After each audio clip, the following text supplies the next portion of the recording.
My family is just one of thousands of families caught up in the toxic and deadly crime of the child sexual assault within the Catholic priesthood. My late husband of 36 years, Anthony, and I were parents of 3 daughters, 2 of whom, Emma and Katie, were sexually assaulted by our parish priest, Father Kevin O'Donnell, at their Catholic primary school in Oakley, Victoria. The ongoing assaults began in the late 1980s and ended when O'Donnell retired mid-August 1992. In 1995, when the law caught up with him, O'Donnell pleaded guilty to 31 years of sexually assaulting.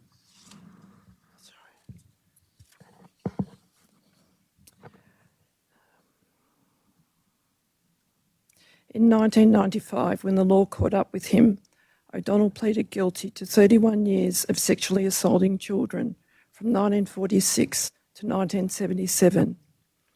The more serious charges of rape were dropped in a plea bargain. My children's assaults took his offending up to his 1992 retirement. This meant Father O'Donnell was sexually assaulting and raping children for the 50 years he was a priest. He was enabled by various archbishops of Melbourne who knew about his offending from complaints they had received. 2 in the 1940s, 1 in 1958, another around 1977, and again in 1986. These are just the complaints we know about, all of which occurred before our daughters even commenced primary school.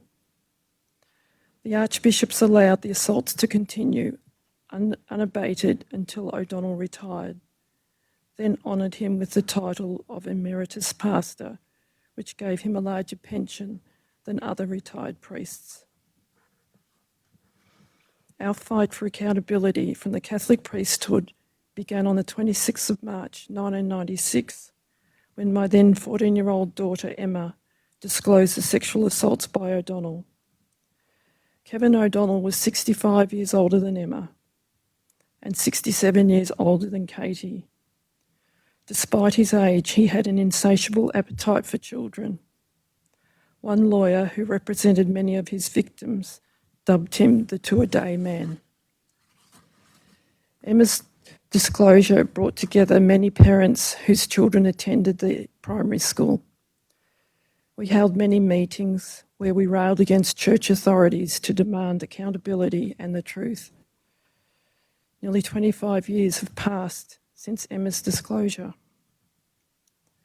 The sexual assaults by O'Donnell and all the other pedophile priests who the archbishops of Melbourne decided not to stop, plus the same actions by other bishops and archbishops around Australia, have come at a great cost to many families. My daughter Emma, after years of drug addiction to relieve haunting memories of her ongoing assaults, took her own life in 2008 at 26 years of age. There are many others like Emma. Pedophile priests have gotten away with murder via the suicides and premature deaths of their victims. My other daughter, Katie, at 15 years of age, began binge drinking to find relief from her crushing memories. She was hit by a car in 1999 whilst drunk. Katie spent 3 months in a coma and 1 year in hospital. Now, 20 years later, she still needs 24-hour care.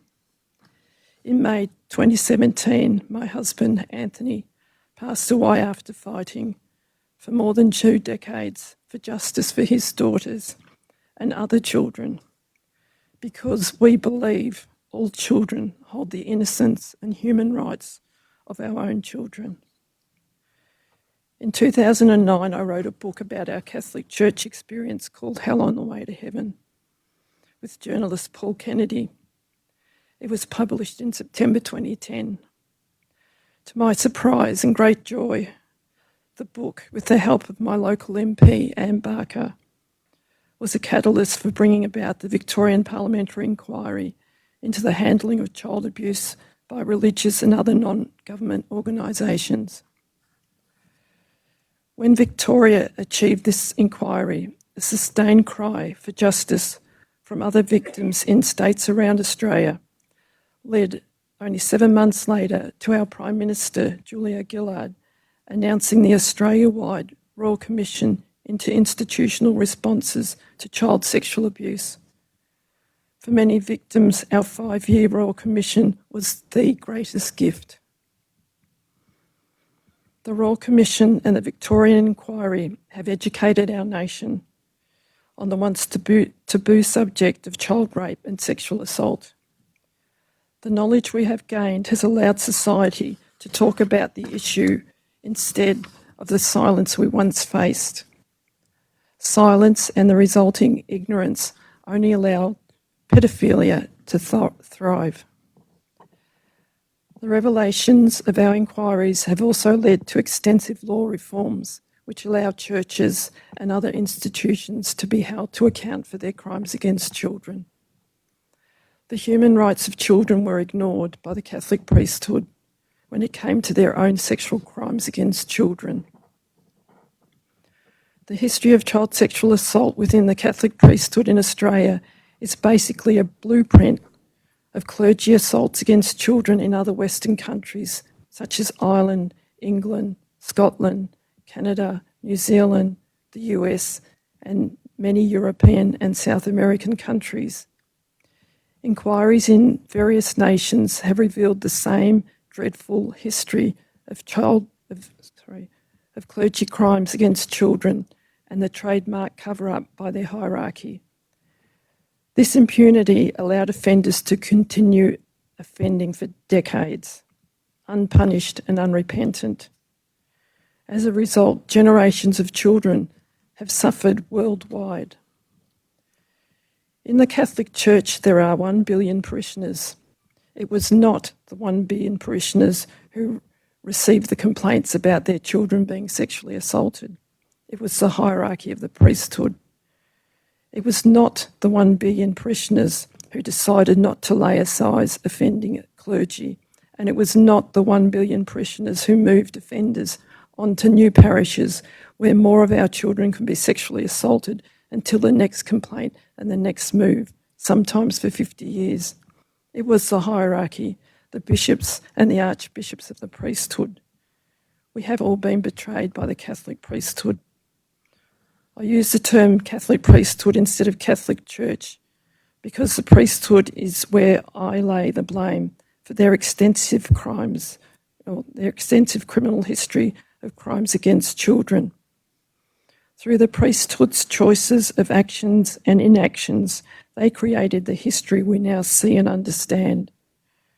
The Catholic priesthood has earned the reputation it has made for itself. They cannot blame anyone else for their criminal status, only themselves. A journalist friend recently opined that children trapped by a pedophile are sex slaves. Her words struck me with the realisation that yes, children become sex slaves to the pedophile who has manoeuvred themselves into the child's life. The child's freedom to say no and their human rights, which they have no ability to demand, disintegrate under the weight of the sometimes charming and the sometimes violent adult pedophile. If necessary, fear and shame via subtle or sometimes brutal threats are used to maintain silence and compliance, ensuring the sex acts continue. This real situation is sexual enslavement. The child has nowhere to turn, no escape. The bars of the child's incarceration are their own innocence, trust and helplessness. The crime of pedophilia is still happening. It may be reduced in the priesthood, but it exists in other places through the pedophile we and our child know. It is for us adults to protect children and their human rights and to make it a hard road for offenders to commit their crimes through our awareness of symptoms in children and our recognition of behaviours in offenders. We, every single one of us, must be forever vigilant in protecting society's children not just now, but in every generation of child to come.